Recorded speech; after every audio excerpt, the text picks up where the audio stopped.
వివేకవంతుడు. నేను ఒక పరమ సత్యాన్ని తెలుసుకున్నాను. అనాచారాలను, అత్యాచారాలను, అమానుషాలను అరికట్టడానికి పోరాటం చేయడమే జీవితం. పోరాడుతూ పోతే పోయేదేమీ లేదు, అజ్ఞానపు సంఖ్యలు తప్ప. నడుం బిగిస్తే చాలు, నరనరాలు బిగించాలి. యువతరాన్ని తక్కువ అంచనా వేయకండి.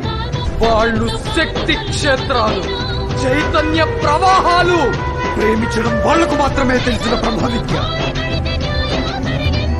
మొత్తం ప్రపంచానికి తెలిసిన భాష ప్రేమ ఒక్కటే. ప్రేమించండి, మిమ్మల్ని మీరు ప్రేమించుకున్నట్లు అఖిల జీవ